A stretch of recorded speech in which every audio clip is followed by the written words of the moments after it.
un webinaire désormais mensuel consacré à la prise de parole en public, la prise de parole facile, puisque c'est mon postulat. Donc, je vous propose de rester encore accroché avant d'entrer dans le vif du sujet pendant quelques secondes, puisqu'il n'est pas tout à fait 13 heures. Et par correction, eh bien, nous allons démarrer pile à l'heure. Il est 12h59 et quelques dizaines de secondes. Donc, restez bien branchés. On va démarrer dès 13 heures pile pour ce webinaire donc, sur la prise de parole. Voilà, j'espère que vous êtes bien installés. Bonjour, bonjour. Merci pour la personne qui se manifeste dans le chat. Il est 13 heures, donc je vous propose de donner le coup d'envoi. Merci pour cette salve de bonjour. C'est très sympa de savoir que vous êtes pour de vrai là de l'autre côté. Donc, nous allons parler de la prise de parole, puisque c'est mon expertise, donc c'est là-dessus que je suis à peu près légitime. Le à peu près est ironique, et avec une spéciale dédicace aujourd'hui sur le sujet de la prise de parole des dirigeants, avec l'intitulé Dirigeants, comment perfectionner vos prises de parole. Nous allons voir que ma proposition est de considérer que les dirigeants sont dans une situation particulière de prise de parole. Il y a quelques spécificités qui sont attachées à leur fonction, à leur position dans un organigramme.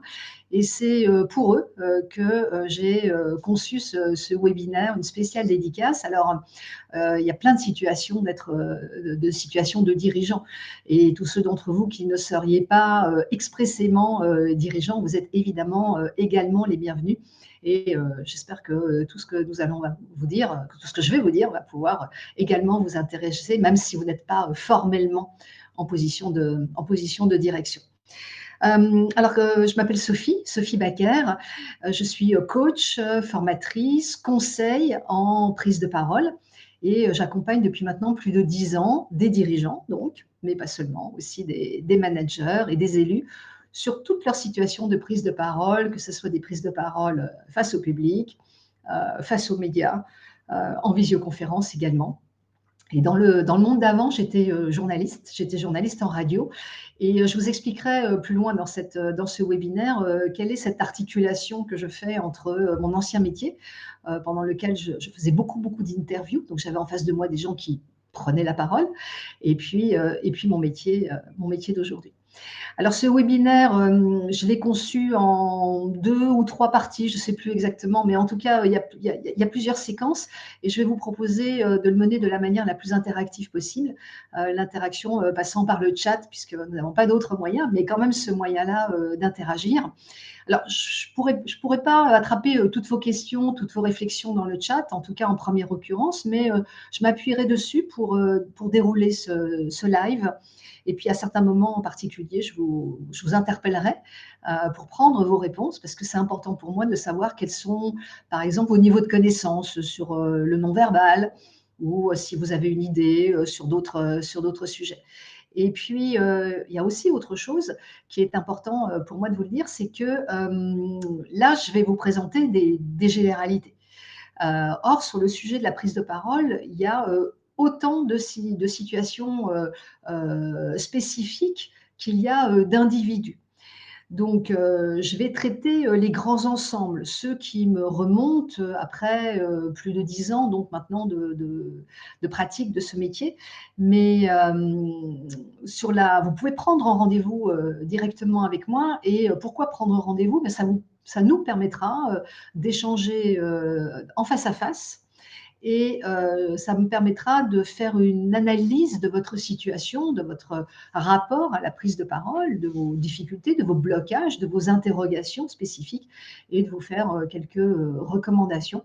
Donc c'est un exercice que je vous offre bien volontiers, et pour prendre le rendez-vous, eh bien, vous pouvez cliquer, vous avez en haut de votre écran, dans la barre verte, vous avez un cliquer ici pour prendre rendez-vous, et ça me fait toujours très plaisir d'interagir avec vous en individuel, pour voilà, recueillir vos attentes, pouvoir vous donner un premier retour avant d'entamer peut-être, le cas échéant, un accompagnement plus formel. Je vois qu'il y a des personnes qui nous écrivent du Mali, du Burkina Faso. Bonjour à tous. Allez, je vous propose d'entrer dans le vif du sujet avec une première question qui est quel enjeu pour vous à perfectionner vos prises de parole. Pour les dirigeants, je parle de perfectionnement et non pas d'amélioration. Et pourquoi est-ce que je pose ce postulat? Parce que quand on est dirigeant, on n'a plus le loisir de se demander si on aime bien prendre la parole, si on ose prendre la parole. On est dans une situation dans laquelle le sujet de la prise de parole est attaché, inconditionnellement attaché à la fonction. C'est-à-dire que ça fait partie du job. Et à cet égard, on ne peut plus se demander si on n'aime pas, on n'y va pas. De toute façon, il faut y aller. Alors que ces prises de parole se fassent face aux collaborateurs en interne, face aux COMEX ou aux CODIR quand on est au niveau dirigeant plus, face à des publics externes également, face à des assemblées de riverains, d'usagers, bref, dans beaucoup de situations. De plus en plus nombreuses d'ailleurs et de plus en plus différentes, eh bien, le dirigeant est amené à prendre la parole et une fois encore, il n'est plus en situation de se demander si oui ou non il a envie ou il sait le faire. Il plonge et dans la plupart des cas, il a appris à se débrouiller tout seul. Alors, le sujet, c'est de savoir, j'essaie de faire passer mes slides, est-ce que, voilà, quel est l'enjeu pour vous? Et d'ailleurs, si vous avez envie de me répondre, vous pouvez écrire dans le chat, quel est l'enjeu pour vous de perfectionner vos prises de parole? Une première proposition que je vous fais, c'est la suivante. Est-ce que c'est un enjeu de pouvoir d'action? Alors, c'est très important pour moi d'expliquer cette histoire de pouvoir, parce que très souvent, dans la culture française, on le comprend mal et on le comprend péjorativement. Je considère, par mon expérience et mon métier, que la prise de parole revêt un enjeu de pouvoir au sens de pouvoir d'agir. Oui, alors il y a le sujet de convaincre, effectivement, être convaincant. Pourquoi est-ce que c'est important? Parce que dans le monde d'aujourd'hui, finalement, les situations de prise de parole sont toutes ou presque toutes les situations d'action. C'est-à-dire que le reste du temps, on est très souvent confronté à soi-même et l'action d'un dirigeant, au sens physique, je dirais, du mot action, physiquement, le dirigeant, il est en action très souvent, beaucoup plus souvent qu'avant, au moment de ces prises de parole. C'est pour ça qu'il y a vraiment le sujet de est-ce que ma prise de parole et sa qualité me donne le pouvoir d'agir? Oui ou non? Alors, être compris et passer le bon message. Ben oui, merci pour la personne qui verse ça dans le chat. Si on ne vous comprend pas, on ne pourra pas appliquer vos décisions. Donc le premier enjeu déjà, c'est d'être écouté, entendu, compris et pour ensuite, être en situation, d'action, être en situation de prise de décision, être en situation de convaincre, être en situation, d'embarquer, l'auditoire. Alors, j'ai vu passer, la question du charisme. Si vous voulez bien, je la garde pour tout à l'heure, la question du charisme, parce que c'est un sujet sur lequel, j'ai ma petite idée et j'y reviendrai. Mais en tout cas, voilà, le mot pouvoir me choque. Oui, alors je l'assume. C'est pour ça que je mets entre parenthèses pouvoir d'action, c'est le pouvoir d'agir. Et en tant que dirigeant, eh bien, on vous a conféré ou vous avez pris une position de pouvoir au sens large du terme, et je ne parle pas ici du pouvoir au sens de rouler des mécaniques et de dire moi je suis le plus fort. Non, c'est vraiment ce pouvoir, ce pouvoir d'action. Après, toujours quand vous êtes dirigeant par rapport à ce sujet de la prise de parole et de l'enjeu qu'il y a sur le perfectionnement de votre prise de parole, il y a la question de la légitimité. Est-ce que vous avez un enjeu de légitimité? Légitimité, ça veut dire est-ce que vous avez besoin de la prise de parole pour installer votre position? Légitimité renvoie à fonder. Est-ce que vous êtes fondé? Est-ce que vous êtes la bonne personne au bon endroit? Alors, dans le temps d'avant, ce sujet de la légitimité était moins important qu'aujourd'hui parce que les galons donnaient la légitimité. Quand je parle des galons, c'est une métaphore hein, pour dire que eh bien, quand on est en position de hiérarchie, il y avait un respect naturel de la position d'autorité. Et puis, les choses ont changé. Le rapport à l'autorité a beaucoup changé. Et aujourd'hui, parfois, pour le dirigeant, eh bien, le fait d'être en haut d'un organigramme, parfois, ne suffit pas pour se sentir légitime. Donc, pour avoir ce sentiment d'être la bonne personne au bon endroit par rapport à ce que les autres vous renvoient de vous. Et puis, il y a quelqu'un qui a déjà de l'avance par rapport à la suite. Il y a aussi le sujet de la crédibilité. Est-ce qu'il y a un enjeu de crédibilité au sens où est-ce qu'il y a un enjeu d'être cru, cru du verbe croire? Et bien sûr, derrière tout ça, il y a le pouvoir de faire adhérer, le pouvoir d'embarquer, le pouvoir d'agir. Hein, je reviens sur le pouvoir d'agir. Si vous n'embarquez pas, il n'y aura pas d'action. Si vous n'embarquez pas, il ne se passera rien à la suite de votre prise de parole. Alors, j'ai trouvé très intéressant le petit sondage que j'ai mis sur LinkedIn. Peut-être certains d'entre vous l'ont vu passer la semaine dernière. Donc, en préparation de ce webinaire, j'ai posté un quiz sur LinkedIn dans lequel eh bien, je posais la question de savoir quel était ce qui était le plus fort en jeu pour les personnes qui répondaient au quiz sur ce sujet de la prise de parole des dirigeants. J'avais rajouté un quatrième d'ailleurs qui était l'enjeu d'influence. Et à ma grande surprise, c'est l'enjeu de crédibilité qui est ressorti. Moi, je pensais que c'était l'enjeu du pouvoir d'agir qui allait sortir en premier. Mais c'est peut-être juste une perception, un problème de terminologie. Il y a quelqu'un qui dit dans le chat la légitimité est un prérequis. Eh bien, oui et non. Je prends le point, mais parfois la légitimité doit être réaffirmée. Et la prise de parole est un moyen de réaffirmer une prise de parole, j'entends de qualité, une prise de parole performante avec un impact.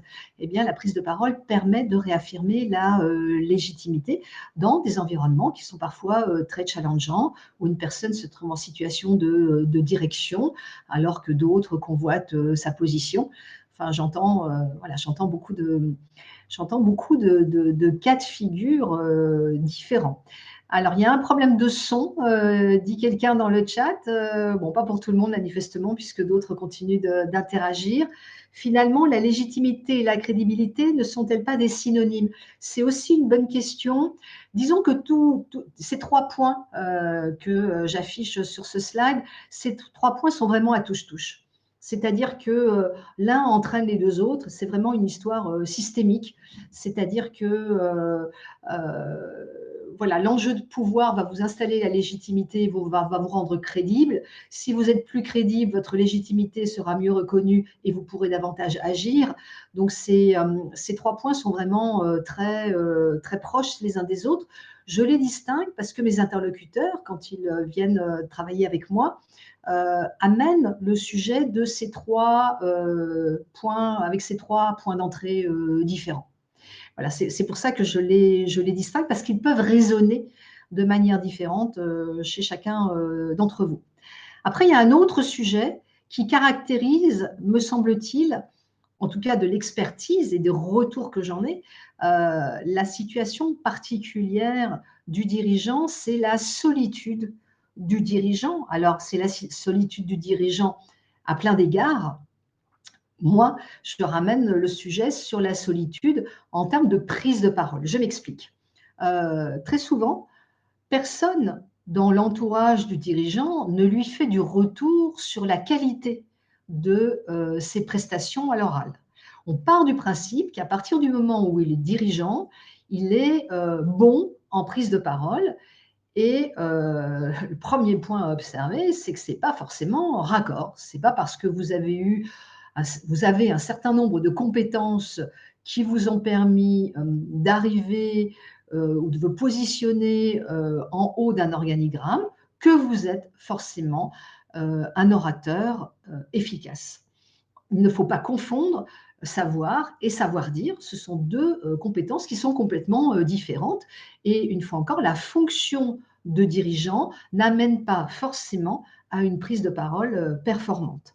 Et donc, cette solitude du dirigeant sur le sujet de la prise de parole, eh bien, elle dit que, je considère que souvent l'entourage soit ne remonte pas, ne fait pas du retour, soit, et c'est l'autre cas de figure, ne sait pas comment dire ou ne sait pas ce qu'il faudrait exactement changer dans la prise de parole du dirigeant.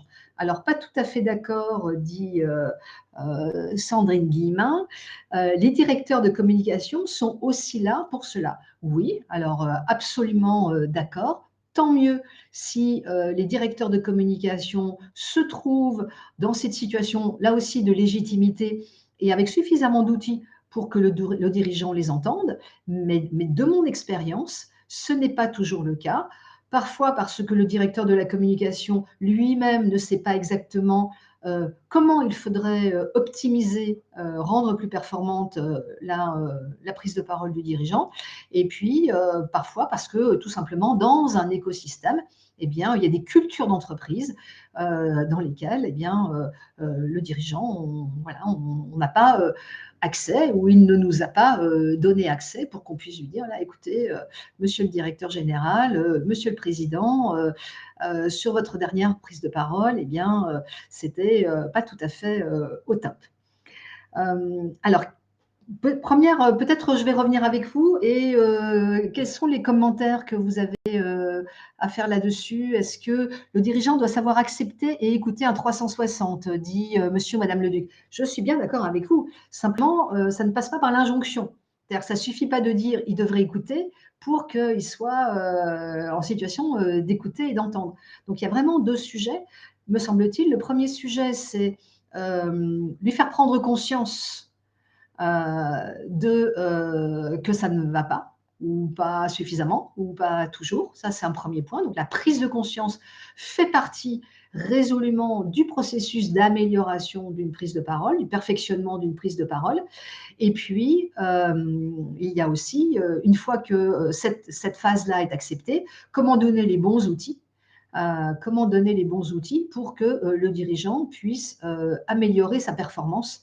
Et c'est ça qu'on va voir sur sur ce qui suit dans ce webinaire. Les dirigeants ne sont pas forcément ouverts à entendre la critique constructive, oui, ça, pour plein de raisons d'ailleurs, hein, le pouvoir isole, enfin bon, il y a beaucoup de contingences sur ce sujet-là, mais en tout cas, effectivement, je suis d'accord, ils ne sont pas toujours ouverts à la critique. Savoir prendre la parole implique aussi de savoir écouter. Disons que ce sont des sujets connexes. Moi, je pense qu'il y a vraiment un sujet spécifique sur la capacité à prendre la parole. Et si vous voulez bien, c'est avec ça qu'on va continuer. Je vais revenir sur les chats. Prenez rendez-vous hein, si vous voulez me poser d'autres questions, si vous voulez qu'on ait un échange plus personnalisé, plus singulier, que vous soyez DIRCOM, que vous soyez DRH, que vous soyez dirigeant tout court, hein, surtout n'hésitez pas. Alors là, c'était sur la solitude du dirigeant. Alors, qu'est-ce qu'on reproche? Quels sont les deux principaux reproches? Je vais revenir avec vous. Quels sont les deux principaux reproches non, je ne reviens pas avec vous. Quels sont les deux principaux reproches que j'entends le plus souvent de la part de l'entourage d'un dirigeant qui est considéré, à tort ou à raison d'ailleurs, comme pas tout à fait suffisamment performant dans sa prise de parole? Le premier reproche que j'entends, et c'est assez étonnant, mais d'expérience, c'est vraiment ça. Le premier reproche que j'entends, ce sont ces hésitations. C'est-à-dire que, je vais redire quelque chose que j'ai déjà posé tout à l'heure, mais qui me paraît très important, c'est que savoir n'implique pas savoir dire. Autrement dit, ce n'est pas parce qu'on connaît très bien sa leçon qu'on est très efficace en prise de parole. Ce sont deux expertises complètement différentes qu'on a tendance à mélanger, à ne pas ne pas savoir bien distinguer. D'autant que parfois les dirigeants n'ont pas 20 ans d'ancienneté dans une boîte. Donc, ils sont donc tout à fait légitimes et ça n'entame rien à leur compétence de dirigeant, mais parfois ils connaissent moins que certains qui sont moins hauts dans un organigramme et qui connaissent mieux la boîte de l'intérieur ou la structure, l'association, enfin, bref, toutes les instances dans lesquelles vous pouvez être dirigeant. Alors, les hésitations, ça va nous ramener aussi à la dimension de l'impact non verbal. Récemment, je travaillais avec un dirigeant qui avait des dizaines d'années de savoir derrière lui. Et puis, nous avons fait un premier exercice de mise en situation, donc une simulation de prise de parole. Et comme je le fais à chaque fois, je fais faire ces exercices face caméra, debout, face caméra, debout, pour des histoires d'alignement corporel. Et puis, cette personne, en fait, s'est rendue compte, quand on a débriefé les images, s'est rendue compte qu'elle avait une tendance naturelle à parler en se prenant le menton, comme le geste que je suis en train de faire, si vous me voyez encore un petit peu dans la vignette. Voilà. Et donc, il parlait comme ça, en se tenant le menton. Alors, heureusement, il ne cachait pas la bouche, sinon on ne l'aurait pas entendu, mais il avait le menton dans la main. Qu'est-ce que, d'après vous, ce geste signifie? Autrement dit, comment le comprend-on, ce geste? Il dénote quoi de la part de celui qui parle? Allez-y dans le chat. Quelqu'un qui vous parle comme ça en ayant la main, le menton dans la main. Qu'est-ce que ça dénote? Du doute. Très bien. Quoi d'autre? Du doute, du doute. Ouais, il réfléchit. Bah oui, il réfléchit. Une recherche de propos. Manque de confiance. Passif. Waouh. Ok, super. Perplexité, on pourrait rajouter. Moi, c'est ce qui m'est venu. Et donc, alors, première chose qui était très intéressante, ça faisait bien 20 ans qu'il prenait la parole en public. Jamais personne ne lui avait fait remarquer. Deuxième chose, jamais lui-même ne s'en était rendu compte parce que habituellement, on n'a pas un enthousiasme comme ça délirant à brancher la caméra pour se voir en situation de prise de parole. Donc là, grosse prise de conscience. Et il m'a dit, cette phrase que j'ai trouvée admirable et qui m'amène à la suite de mon propos aujourd'hui, il m'a dit, mais est-ce que vous croyez que ça se voit? Et donc la réponse est oui, ça se voit. Oui, oui, oui, ça se voit. Ça se voit beaucoup. Pourquoi? Parce que à cause de l'impact du non-verbal. Peut-être avez-vous déjà entendu parler de la différence entre verbal et non-verbal. 70% dans le non-verbal. Oui, c'est encore pire.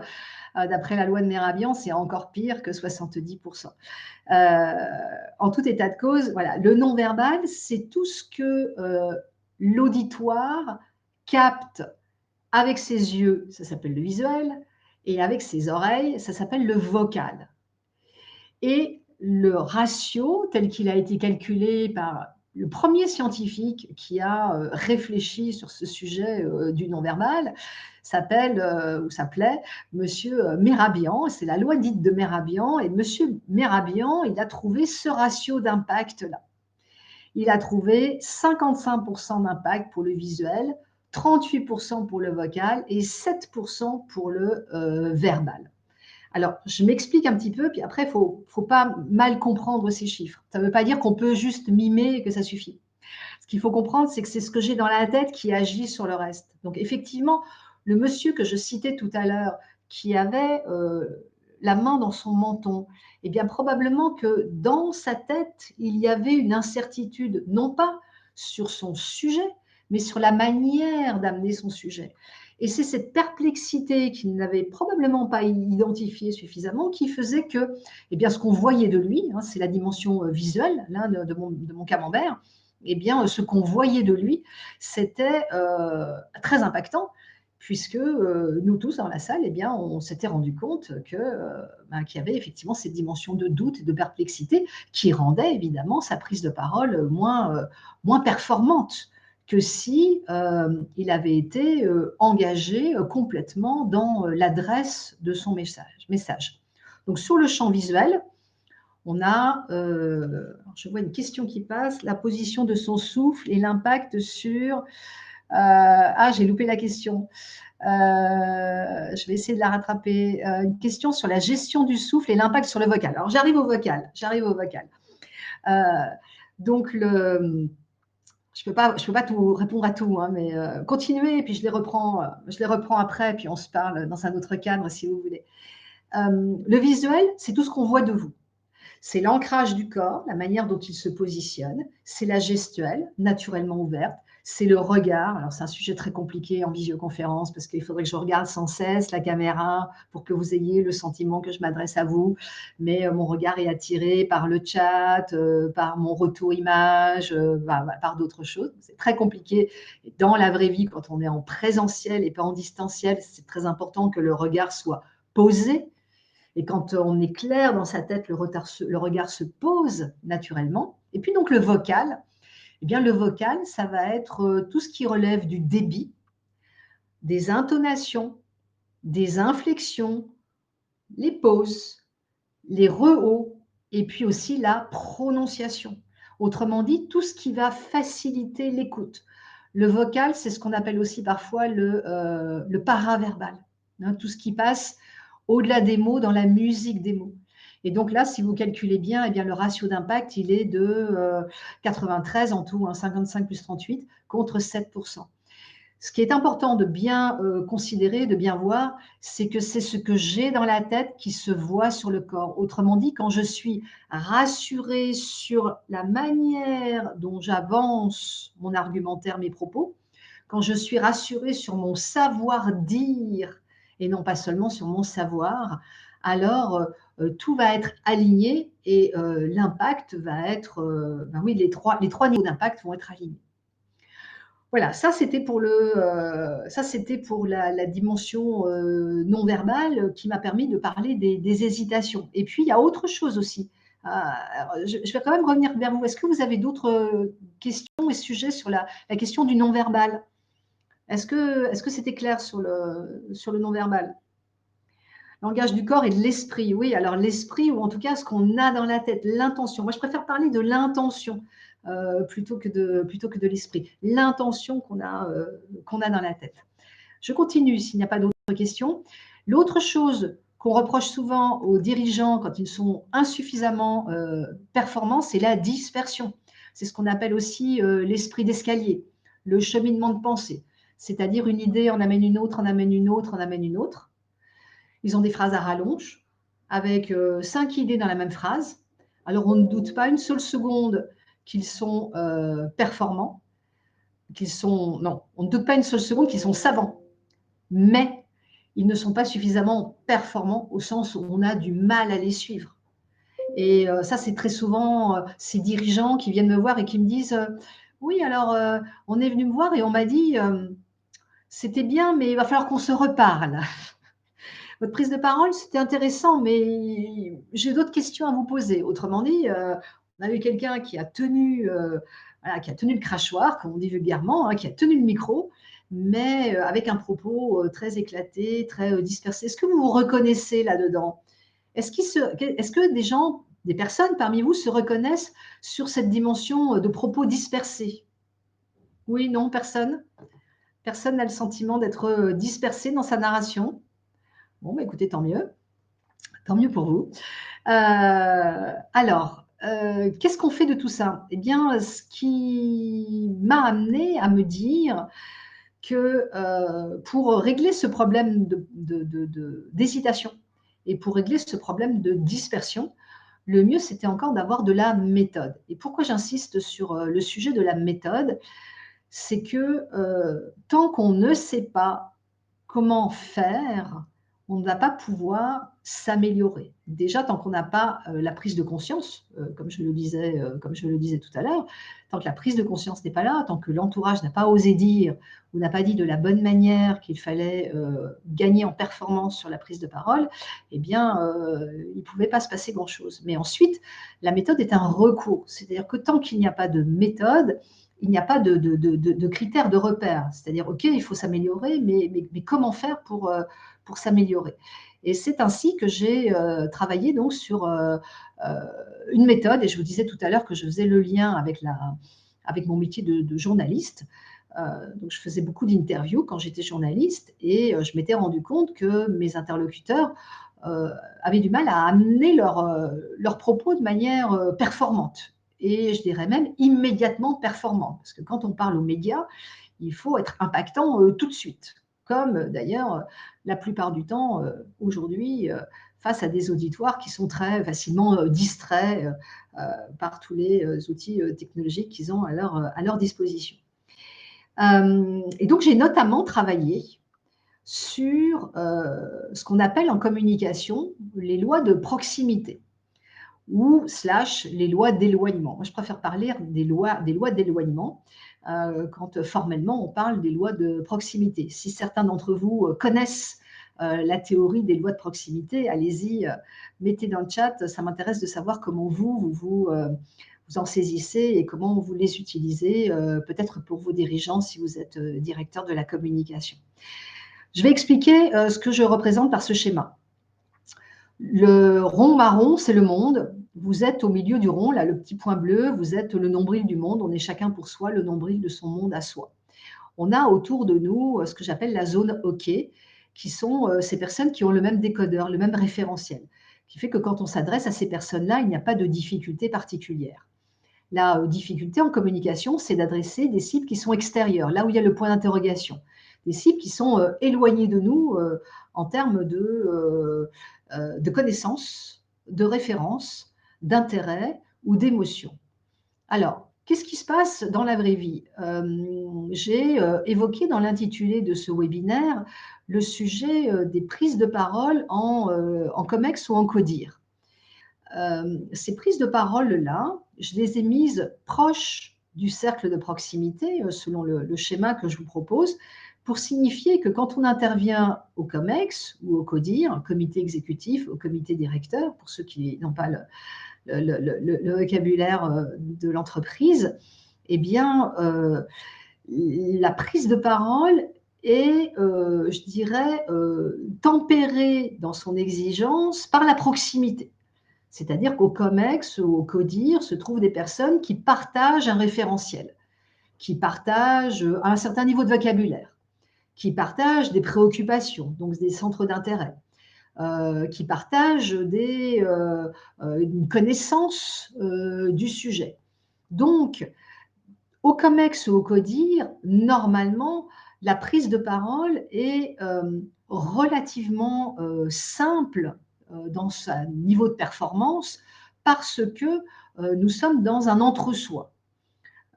Même si ça n'empêche que je travaille avec des dirigeants qui me demandent d'améliorer justement leur performance en COMEX ou en CODIR pour mieux faire passer leur message, pour être plus impactant, pour arriver à cette dimension de pouvoir d'action qu'on évoquait tout à l'heure en début de webinaire.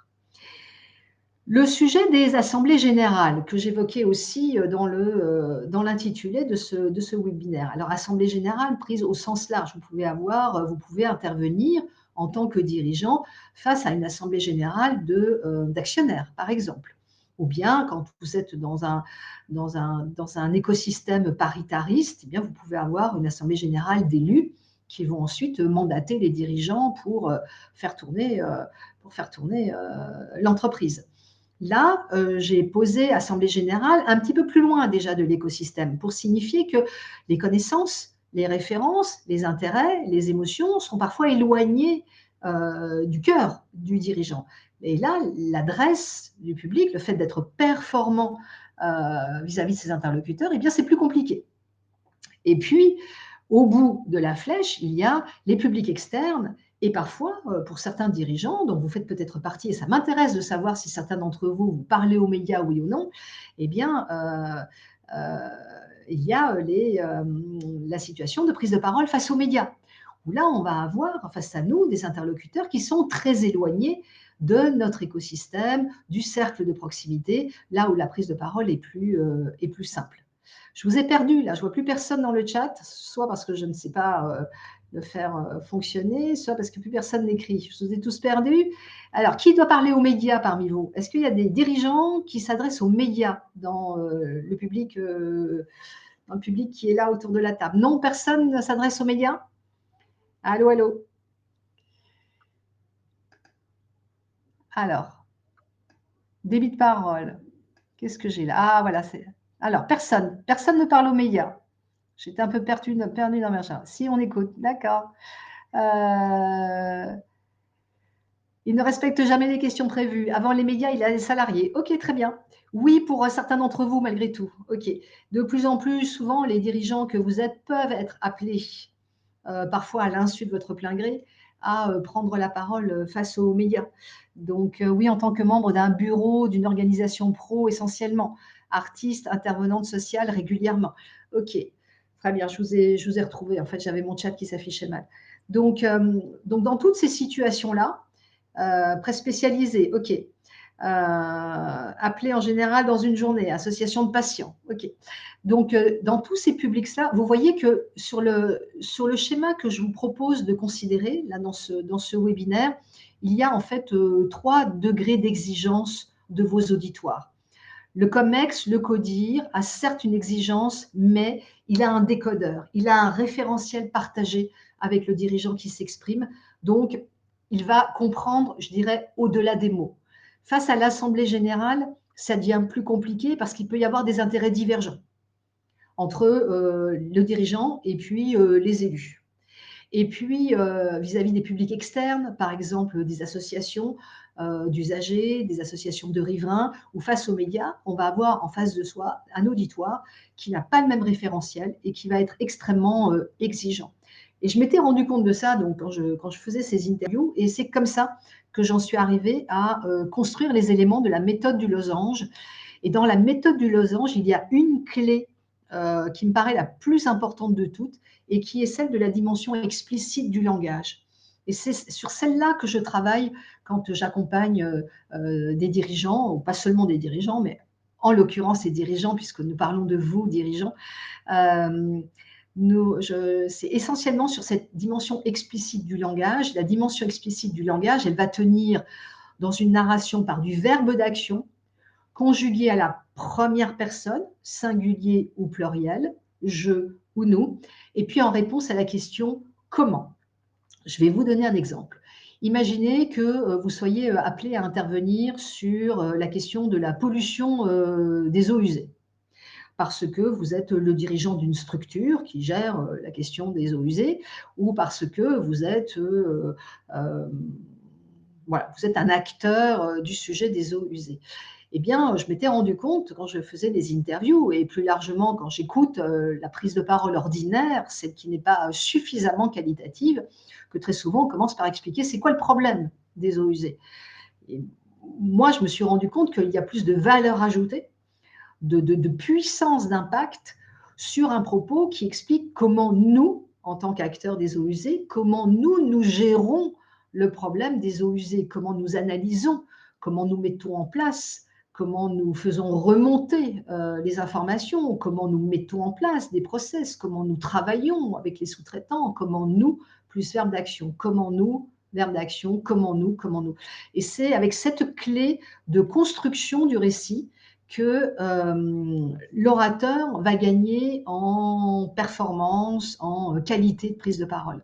Alors, ça paraît tout simple, posé comme ça, mais si à partir de maintenant, vous avez envie de vous interroger sur la question de la prise de parole et de sa performance et de l'impact, vous pouvez faire 2 choses. Vous pouvez faire une première chose qui est de vous être attentif justement aux dimensions d'expression non verbale. Le menton dans la main qui se gratte la tête, le regard qui flotte, une gestuelle bloquée, un corps qui tangue. Ça, ce sont autant de signes que vous pouvez observer en tant qu'auditoire. Et à ce moment-là, vous interrogez sur la qualité de la prise de parole, la qualité du contenu. Et vous verrez qu'à chaque fois que le corps tangue, que le regard flotte, que le geste n'est pas naturellement embarqué dans le récit, eh bien qu'il y a aussi un problème dans les contenus, c'est-à-dire un contenu qui est trop conceptuel, trop implicite et insuffisamment explicite, factuel, concret, avec cette clé de méthode que je vous ai livrée ici aujourd'hui et qui est la dimension explicite du langage. Est-ce que vous avez des questions par rapport à cette dimension explicite, à cette dimension très concrète, très factuelle? Ceux qui ont déjà parlé aux médias, est-ce que vous avez entendu que le journaliste, il veut savoir comment vous faites, concrètement comment vous faites, parce que c'est dans ce comment que vous portez la valeur ajoutée de votre expertise, de votre action.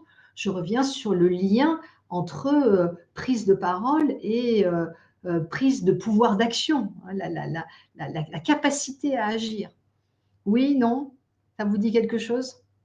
La dimension explicite du langage? Personne pour commenter? Très bien. Alors, je vais continuer. Je vais vous expliquer comment ça marche et qu'est-ce que j'en fais de tout ça. Non, je ne connais pas. La gestuelle positive, quelle gestuelle positive sur laquelle on peut se concentrer? Alors, en fait, la question, c'est de se concentrer sur ce qu'on a dans la tête, sur ce qu'on a l'intention de dire.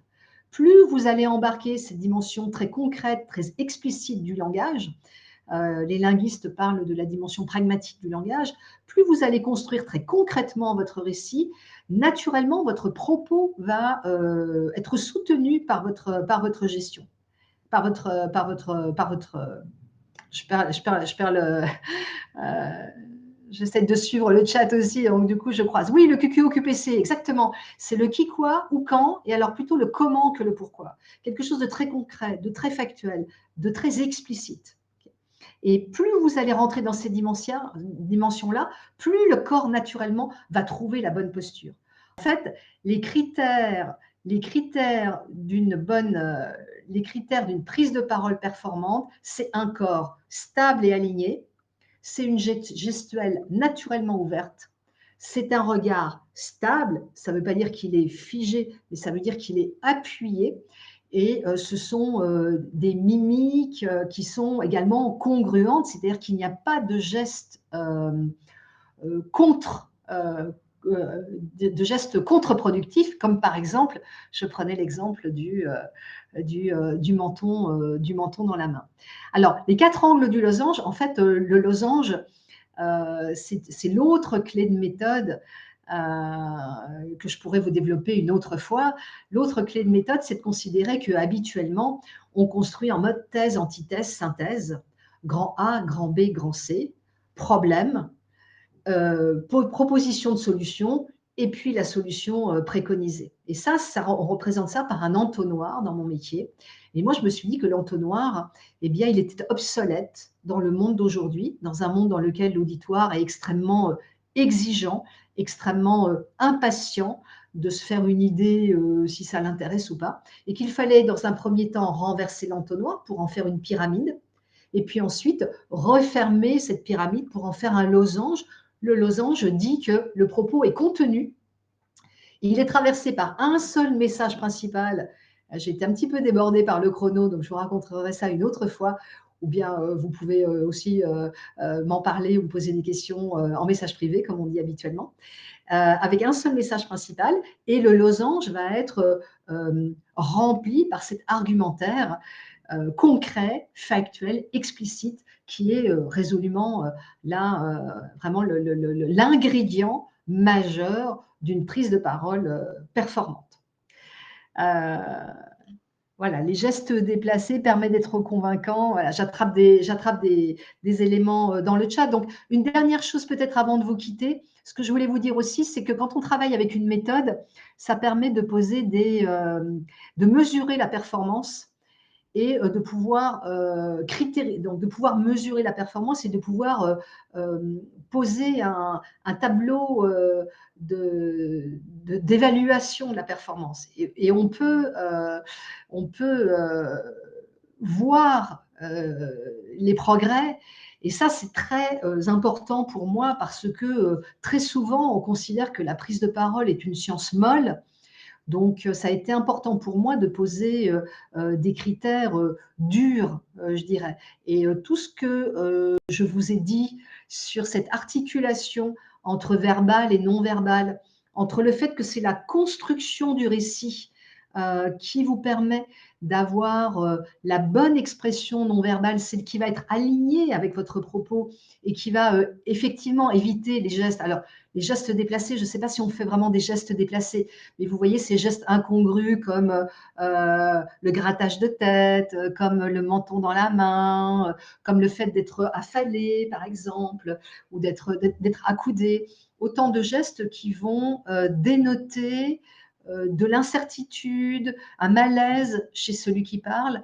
Or, quand vous êtes dirigeant, et je vais m'arrêter là-dessus parce qu'il est déjà 13h44, ce qui est important quand on est dirigeant, c'est que le non-verbal et le verbal soient raccord, que le savoir et le savoir-dire soient raccord pour que votre prise de parole soit à la hauteur de vos enjeux.